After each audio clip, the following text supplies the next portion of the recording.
오늘 우리 주신 하나님 말씀은 사무엘상 22장 1절에서 5절 말씀입니다. 구약 성경 446페이지 여러분이 가진 성경 같이 보시고요. 우리가 같이 교독하도록 하겠습니다. 제가 먼저 봉독합니다.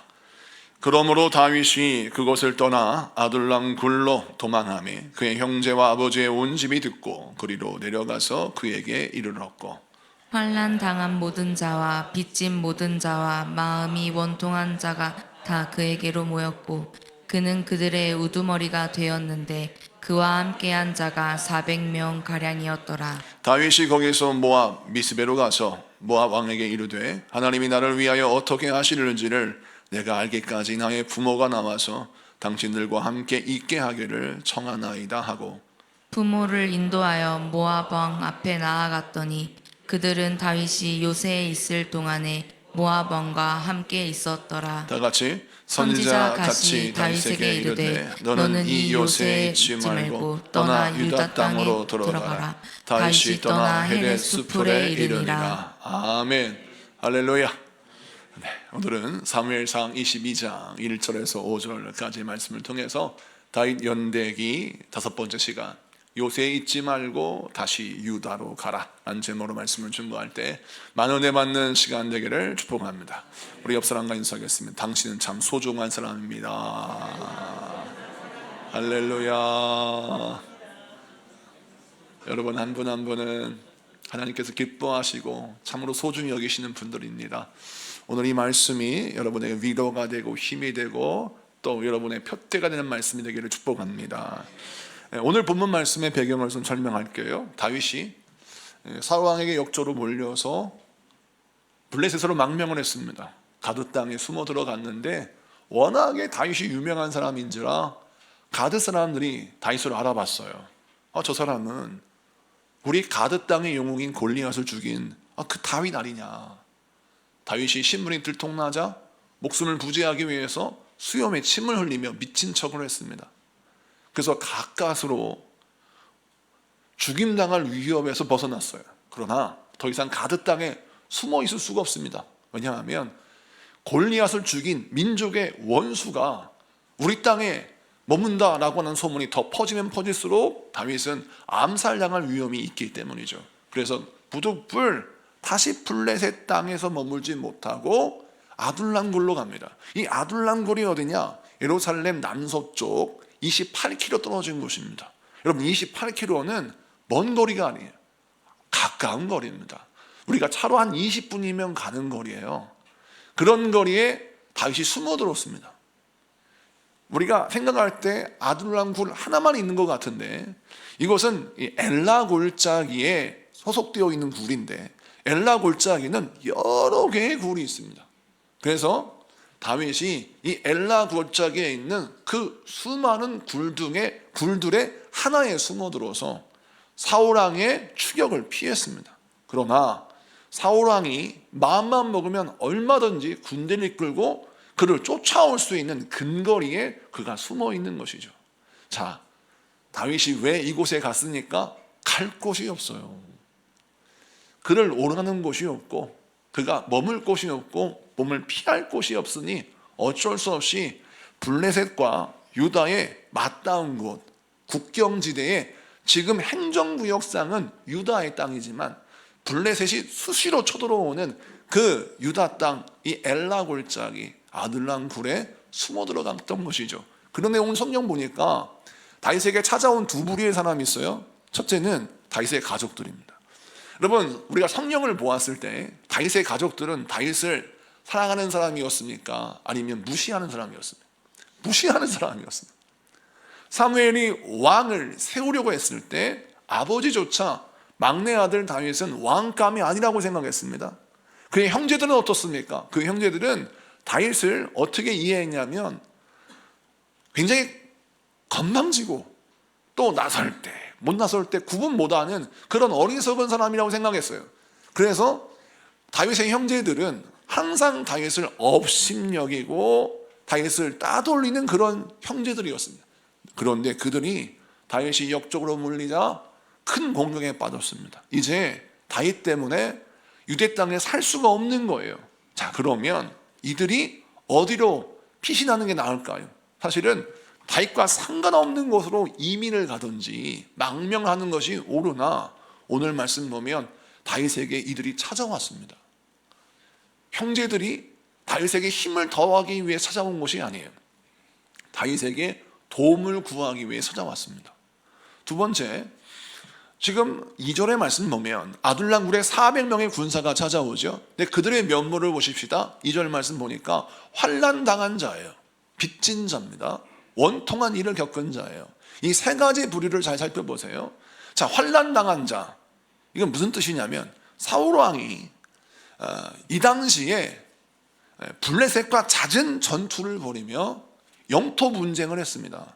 그리고 다윗을 쫓아서 그를 숙청하기 위하여 다윗을 추종하는 세력, 또 다윗을 지지하는 사람들을 다 하나씩 다 숙청했어요.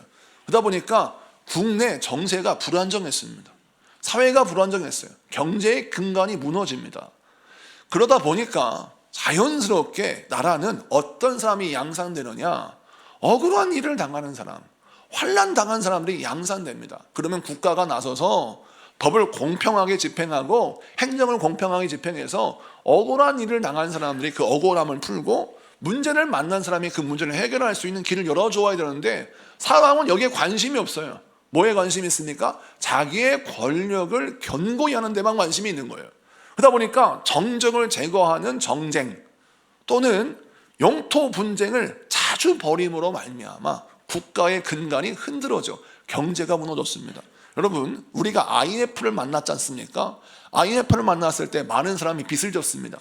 그 빚을 우리가 왜 졌습니까? 내가 아무리 열심히 일을 하고 노력해도 나라의 경제가 무너지면 그야말로 내 사업, 내 직장, 나의 삶의 근간이 그냥 내 의지와는 상관없이 무너지는 것을 경험하게 됩니다. 이 빚진 자들이 그와 같은 사람이죠. 나라의 경제가 무너지니 빚을 졌습니다. 해결할 길이 없어요. 그래서 오늘 말씀은 어떤 사람들이 그를 찾아왔느냐, 정말 사회에서 억울한 일을 당해도 하소연할 데 없는 사람, 열심히 노력해도 나의 인생의 생업을 일으켜 세울 수 없는 그런 경제적으로 무너진 사람, 원통한 일을 당해도 어디 하소연할 수 없고 법의 보호를 받지 못하는 그런 약한 사람들이 다윗에게 찾아온 것입니다. 자, 그러면 다윗의 입장에서 보니까 자기를 찾아오는 사람이 고맙고 귀하죠. 그러나 다윗의 입장을 좀 더 깊이 들여다보면 다윗은 이들을 도와줄 수 있는 능력이 없는 사람입니다. 아니, 아무리 원통한 일이 많아도, 아무리 힘든 일이 많아도 나를 도와줄 것이 있는 사람에게 찾아가야지. 다윗은 자기 몸 하나 건사할 수 없는 그런 처지와 그런 상황에 있는 사람이에요. 근데 그런 사람에게 찾아가서 도움을 구하고 보호를 구한다는 게 여러분 상식적으로 맞는 말입니까? 맞지 않는 말이죠. 근데 오늘 본문 2절의 말씀 보면 그들의 우두머리가 되었다라고 말씀합니다. 여러분, 우두머리가 되었다는 것은 무엇을 책임지는 거예요? 나를 찾아온 사람들, 나와 함께하는 저 군사들을 먹이고 재우고 입히고 그들을 보호해 줘야 되고 그들을 이끌어야 할 사명이 그에게 있는 겁니다. 근데 이 사명은 다윗에게는 벅찬 사명이에요. 왜 벅찬 사명입니까? 그가 무슨 사업을 합니까? 농사를 짓습니까? 그런다고 해서 가진 재산이 많습니까? 가진 것이 없는 사람인데 더 없는 사람이 그를 찾아왔으니 그는 너무나도 힘들고 어려운 가운데 있었을 겁니다. 매일 아침 아둘람 굴에 딱 나와서 자기를 믿고 따르는 그 400명을 바라보면서 어떤 생각이 들었을까요? 이들에게 뭔가 플렉스를 하고 싶고 뭔가 나의 리더십을 발휘하고 싶은데 발휘할 수 있는 능력이 없어요. 그가 이 아둘람 굴에 지낼 때 썼던 시가 시편 57편인데 이 시편 57편의 말씀을 보면 이 당시에 다윗이 어떠한 영적 상태였고 어떠한 마음이었는지 그 심리적인 마음을 엿볼 수 있는 장면이 등장합니다. 여러분, 시편 57편에 이 시편의 부제가 달려있는데 다윗이 사울의 공격을 피해서 쓴 굴에 있을 때 쓴 시라고 달려있습니다. 여러분, 다윗이 사울 왕을 피하여 도망을 다닐 때 아둘람 굴에만 있었던 것이 아니라 엘라 골짜기에 여러 굴에 있었고 엔게디 광야의 굴에도 있었습니다. 자, 사울 왕이 나타나요. 그러면 마치 고양이 앞에 쥐처럼 내가 피해야 할 곳, 내가 숨어야 할 구멍을 찾아 막 달려가서 숨는 쥐처럼 다윗은 초라하게 짝이 없는 쥐구멍을 찾는 쥐와 같은 인생이었습니다. 자, 이런 인생에 살고 있는 다윗이 자기를 바라보고 의지하는 그 400명의 시선이 여러분 힘이 되는 시선이었겠습니까? 부담이 되는 시선이었겠습니까? 부담이 됐을 겁니다. 돈이 있고 힘이 있고 내가 권세가 있어서 자 가자 오늘 내가 400명 밥 한번 쏠게 이러면 얼마나 멋있어요. 그런데 400명이 힘들고 어려운데 그들을 어떻게 건사하기는커녕 문제가 생기면 막 쥐구멍을 찾아서 숨어 들어가는 쥐꼴이 되니까 자기를 믿고 따라오는 사람들 앞에서 면이 안 서는 거죠.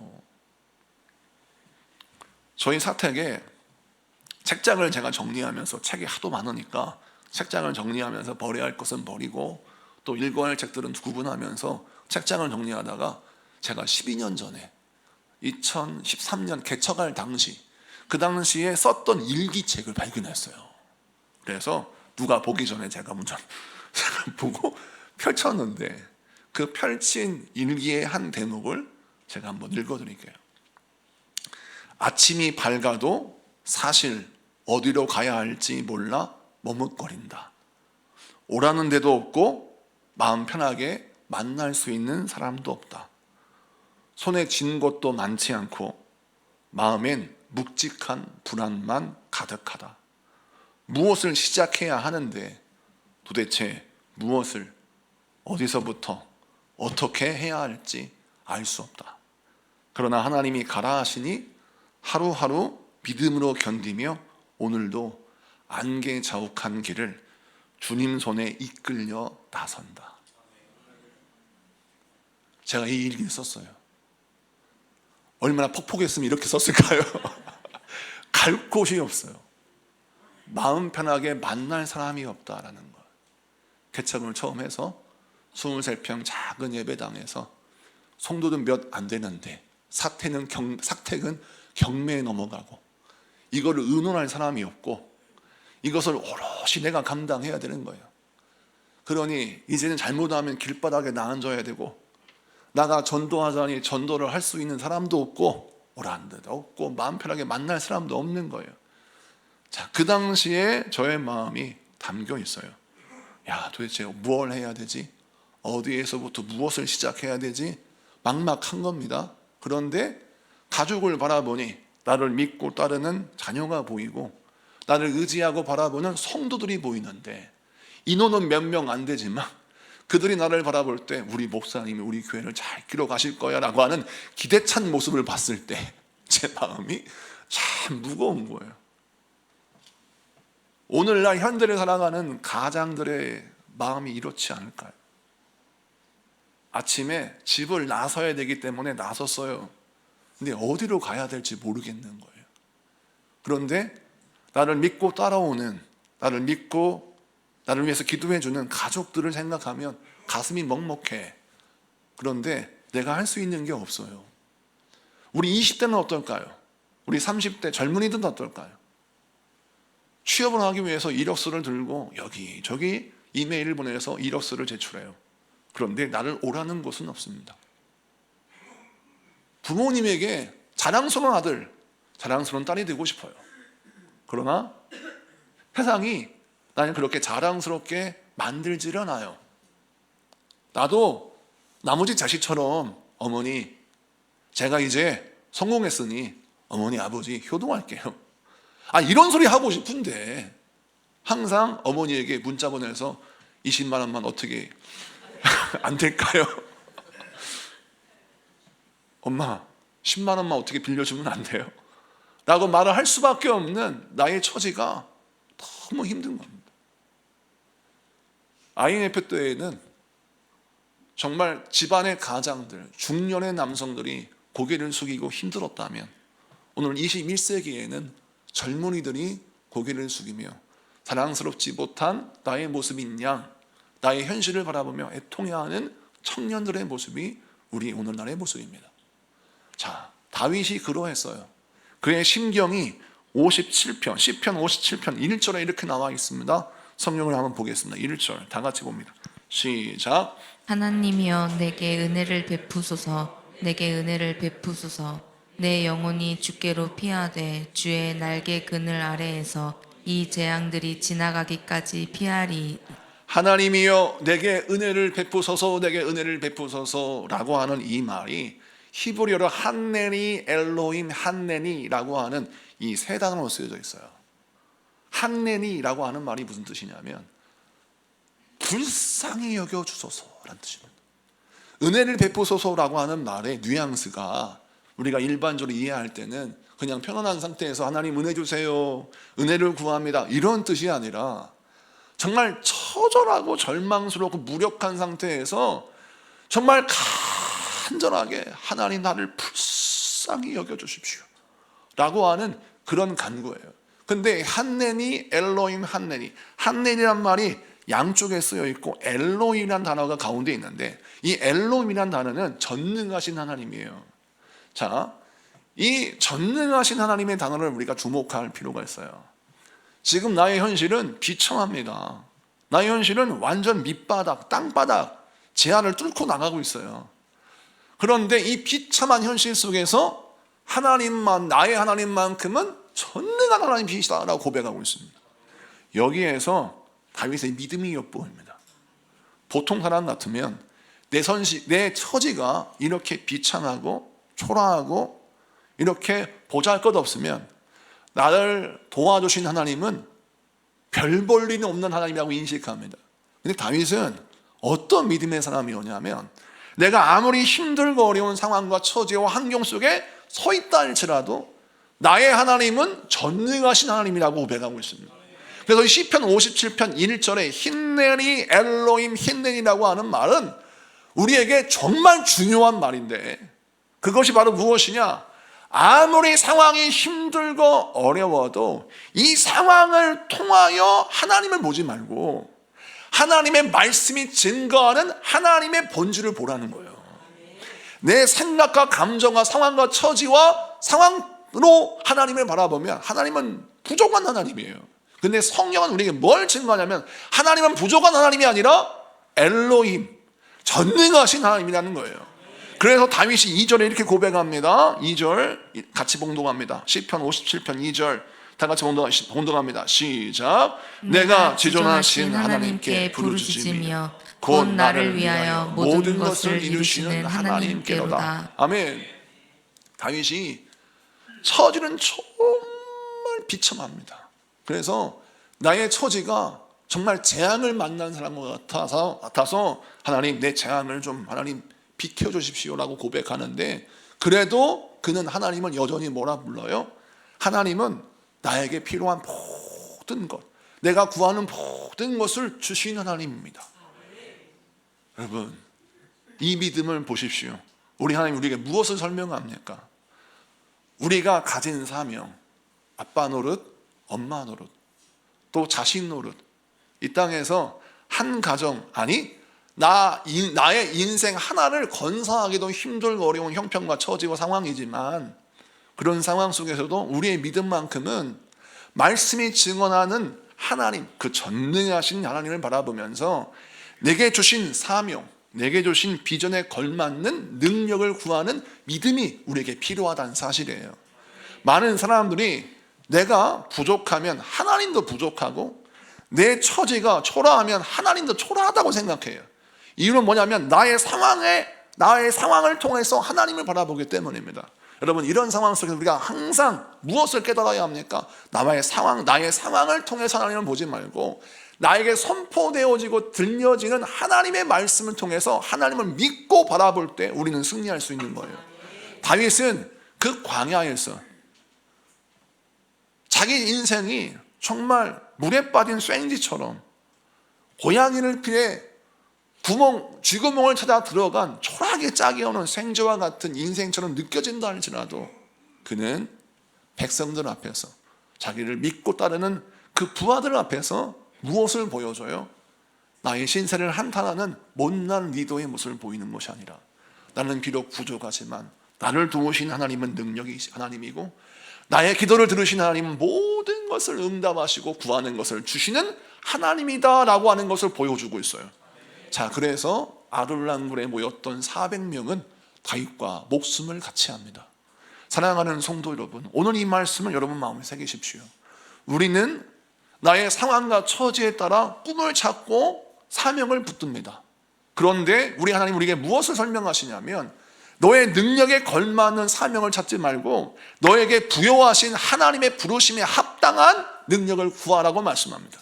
여러분을 부르신 하나님의 부르심 안에 하나님의 비전과 계획이 담겨 있습니다. 그 하나님이 여러분을 부르신 하나님의 계획과 비전을 먼저 보고 그 비전과 사명과 그 계획에 걸맞는 능력을 구할 때 그 사람에게 하나님이 은혜를 주시고 그 사람에게 지혜를 주시고 그 사람에게 능력을 주실 줄로 믿습니다. 그래야 우리 모든 성도 여러분들, 오늘 이 말씀을 듣고 아멘을 화답할 때 여러분 인생 가운데 하나님의 그 사명과 그 비전에 걸맞는 능력을 부어해 주실 줄로 믿습니다. 그 다음 말씀을 좀 보면 2절부터 5절까지의 말씀을 보니까, 3절부터 5절까지의 말씀을 보니까 다윗이 모압 땅으로 갑자기 이사를 가요. 이유는 뭐냐면, 자, 다윗이 곰곰이 자기 인생을 살펴보았어요. 자기를 믿고 따르는 400명을 먹여 살려야 될 거 아니겠습니까? 그런데 자기가 무슨 돈이 있어요? 예수님이 광야에서 말씀을 듣는 많은 사람들을 먹여야 되겠다는 생각을 하셔서 제자들에게 묻습니다. 이 사람들을 먹이려면 얼마의 돈이 필요하냐? 라고 했던 제자들이 하는 말이, 그 돈이 있어도 이 사람들을 먹일 음식을 어디서 사옵니까? 라고 항변했어요. 그때 예수님이 이 말씀을 하셨을 때, 자, 안드레가 어린아이가 먹는 떡 5개와 물고기 2마리로 예수님이 오병이어의 기적을 행하시잖아요. 그때를 잘 보세요. 남자만 5,000명이 먹는 이 오병이어의 기적을 행하실 때, 사람들 밥 먹이는 게요, 돈이 많이 들어가고 힘든 일인 거를 그 상황을 통해서 우리가 보고 알 수 있어요. 그런데 예수님이시니까 오병이어의 기적을 행하셨는데, 여러분, 예수님이 몇 끼니마다 오병이어의 기적을 행하셨습니까? 그렇지 않습니다. 예수님은 몇 끼니마다 그런 기적을 행하신 것이 아니에요. 다윗은 몇 끼니마다 400명을 먹여야 돼요. 이게 계산적으로 계산이 나오는 일이에요. 어려운 일입니다. 그럼 성경에서 다윗이 백성들을 먹이려고, 부하들을 먹이려고 나가서 약탈을 했다, 그런 기록은 없잖아요. 그러니 먹고 살고 위해서 어디로 가느냐? 모압 땅으로 가요. 왜 모압 땅으로 갈까요? 이 모압 땅은 요단강 동편에 있는 곳이에요. 요단강 동편은 이스라엘 백성들이 모세와 함께 요단강 동편에 와서 이제 요단강을 건너가잖아요. 건너갈 때 시딤에서 요단강으로 오거든요. 근데 요단강 동편에 있을 때 그 땅이 모압 땅이에요. 요단강 동편 모압 평지. 자, 그런데 모압 평지에서 발람을 통하여 이스라엘을 저주하라고 하죠. 이는 무엇입니까? 모압 땅이 워낙 살기 좋은 땅이니까 이 땅을 이스라엘 백성이 빼앗을까 봐 이스라엘 백성이 망했으면 좋겠어요. 그래서 발람을 통해서 이스라엘 백성을 저주하게 만듭니다. 그만큼 빼앗기기 싫은 땅이 어디냐? 모압 땅이에요. 왜? 이곳은 하여튼 농사만 했다 하면 대박이에요. 정말 비옥한 땅이라서 이 땅에서 농사 지으면 분홍이 되는 겁니다. 먹고 살 걱정은 없는 거예요. 그러니 이 모압 평지는 그야말로 살기 좋은 곳이요, 먹을 것이 넘치는 곳입니다. 열왕기상 열왕기하를 읽어보면 이 모압이 나중에 다윗의 지배를 받거든요. 그때 조공을 바치는데 많은 곡식을 바칠 정도로 이곳은 비옥한 땅입니다. 자, 이곳에 다윗이 잠시 이사를 가요. 이유는 무엇이냐면 자기 백성들, 자기를 따르는 부하들을 먹여 살려야 하니까 그곳에 갔고, 두 번째는 이유는 뭐냐면 모압 왕이 그 당시 사울 왕과 적대 관계였어요. 그래서 사울 왕이 모압 나라 왕과 시도 때도 없이 싸웠습니다. 그래서 모압 왕이 사울 왕을 매우 싫어했어요. 만약 모압에 내가 이사를 가고 모압 땅에 살고 있으면 내가 먹고 살 걱정 해결하고 안전도 보장받을 것이라는 생각을 들었어요. 그래서 그가 모압 땅으로 이사를 간 겁니다. 이유는 뭐냐면 자기 400명의 이용사들을 먹여 살리고 자기 가족들을 보호하려고 모압 땅 요새로 간 거예요. 자, 그런데 하나님이 꼭 살만하면 나에게 이상한 말씀을 하세요. 그 이상한 말씀이 뭔지 5절을 보겠습니다. 5절 다 같이 읽습니다. 시작.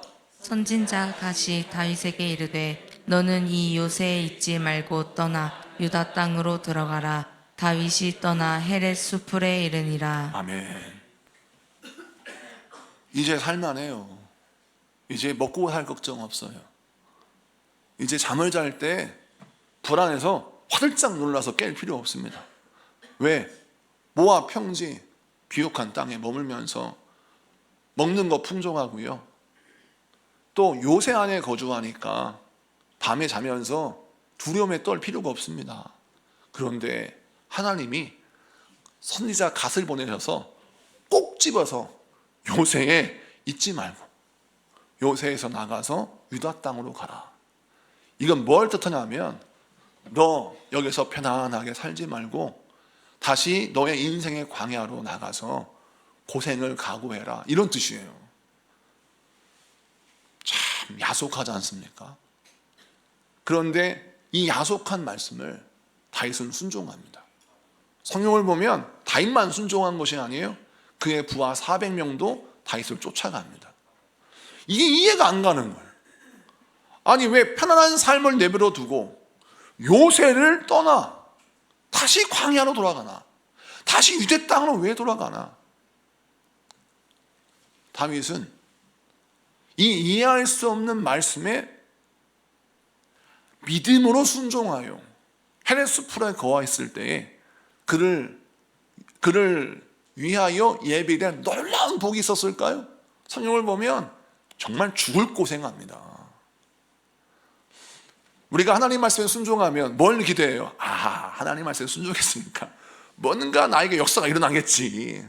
내가 하나님께 물고기 2마리 떡 5개 드렸으니까 이거 5,000명 먹일 수 있는 능력을 주실 거야. 뭐 이런 기대하면서 순종을 했는데 막 죽을 고생을 하는 거예요. 너무너무 힘든 거예요. 자, 그럼 이 고생을 왜 해야 돼요? 하나님이 왜 이렇게 말씀하실까요? 이유인즉슨 우리 하나님이 다윗의 군대를 그냥 원통하고 그냥 마음에 분노가 가득하고 환난을 당해서 상처투성이인 그런 위로가 필요한 군대로 머물게 하지 아니하고 목숨을 걸고 블레셋과 싸워 승리하며 목숨을 걸고 나라를 지키는 위대한 특수부대, 특공대로 만들기 위해서 하나님은 위로가 필요한 자들에게 더 이상 위로를 주지 아니하시고 그들에게 고난을 통하여 그들을 훈련시키기로 하나님이 작정하셨습니다. 사랑하는 성도 여러분, 우리 하나님은 고난 속에 하나님의 보물을 담아놓고 계십니다. 하나님이 주시는 고난은 그 고난 속에 보물이 담겨 있고 그 고난 속에 훈련이 담겨 있어요. 그래서 우리가 고난을 읽을 때에 고통이라고 읽으면 안 되고 고난을 읽을 때에 이것을 훈련이라고 읽어야 합니다. 이는 무엇이냐면 그 고난이 나를 훈련시키는 능력이 되기 때문이죠. 여러분, 제가 미국 네이비실 특수부대의 훈련 영상 자료를 본 적이 있어요.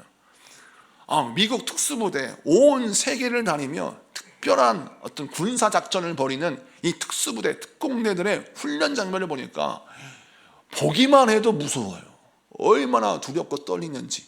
그런데 마지막 순간에 추운 겨울에, 너무너무 추운 겨울에 바다에 그냥 빠져서 민물이 막 물이 들어오는데 바닷물에 잠겨가지고 숨도 못 쉬고 고개를 들고 물을 먹고 고개를 들고 물을 먹고 막 그렇게 고통스럽게 고문을 당하는 영상에 등장해요. 그러면서 조교가 그들 눈앞에 종을 하나 갖다 놓습니다.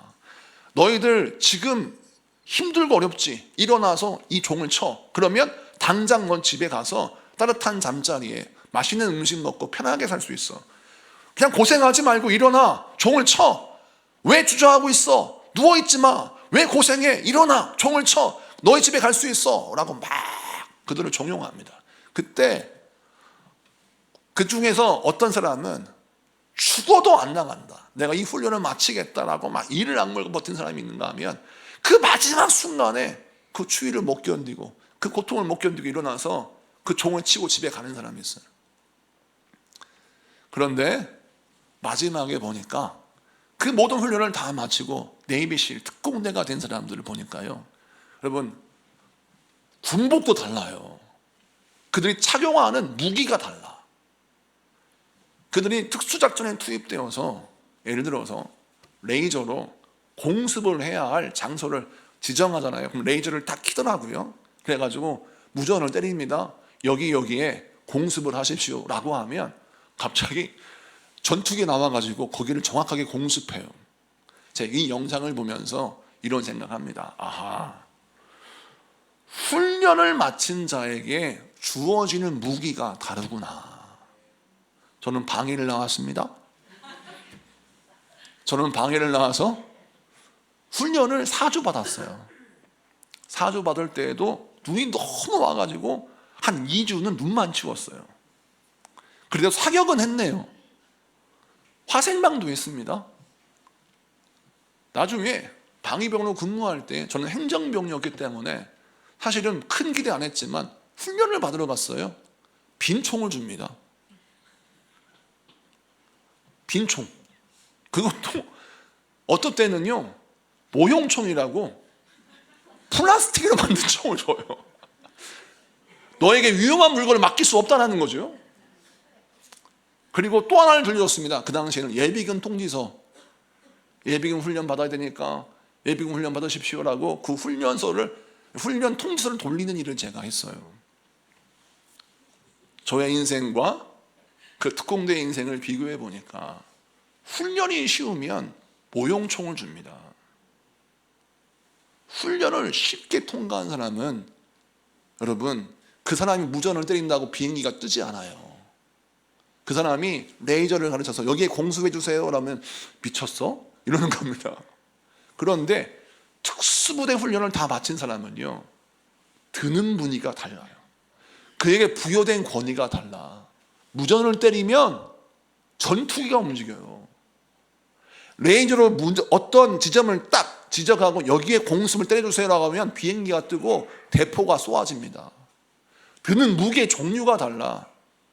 그리고 만약 특수부대원이 고립되고 또 생포되면 그 사람을 살리고 그 사람을 구출해내기 위해서 엄청난 대가를 지불합니다. 왜냐하면 그 한 사람의 가치가 다른 사람의 가치와 다르기 때문이죠.